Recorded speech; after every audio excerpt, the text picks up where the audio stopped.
أعوذ بالله من الشيطان الرجيم بسم الله الرحمن الرحيم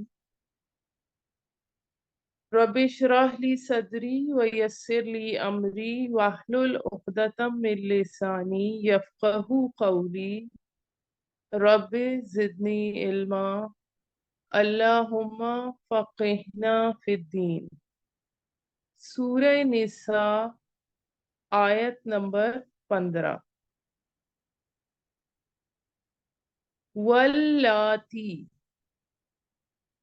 اور وہ عورتیں جو یاتینا، الف تا یا اس کا روٹ ورڈ ہے، آئیں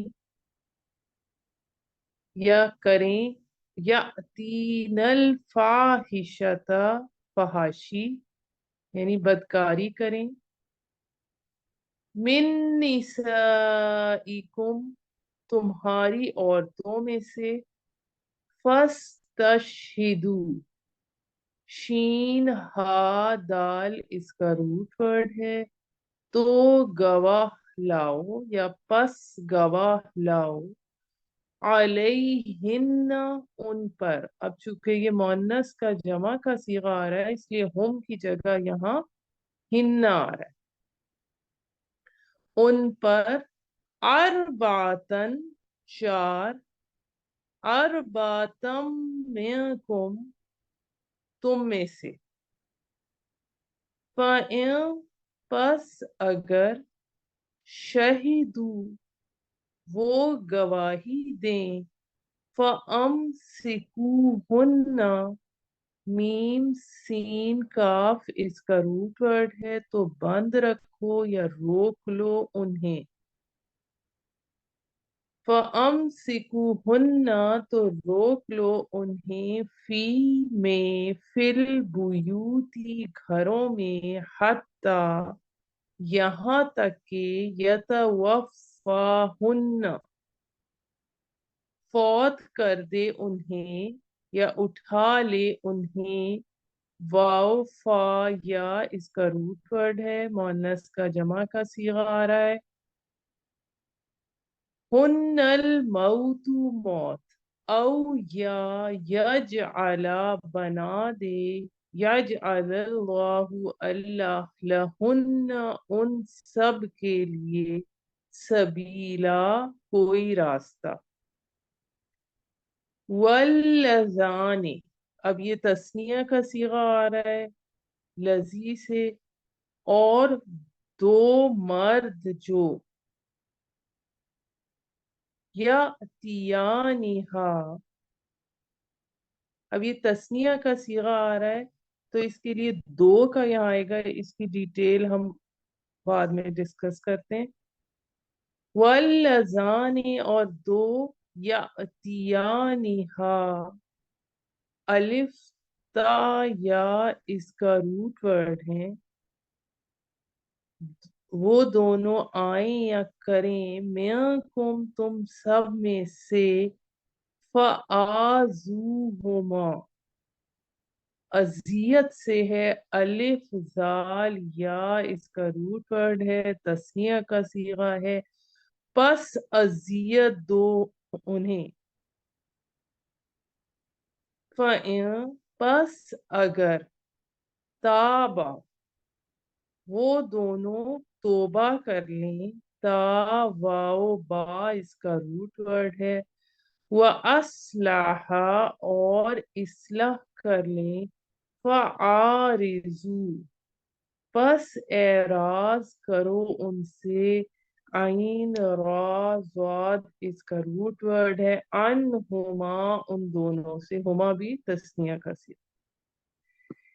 ان اللہ بے شک اللہ، کانا ہے، توابن توبہ قبول کرنے والا، رحیما مہربان مسلسل رحم کرنے والا.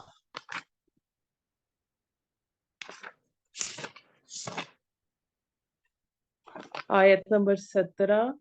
انما بے شک، انما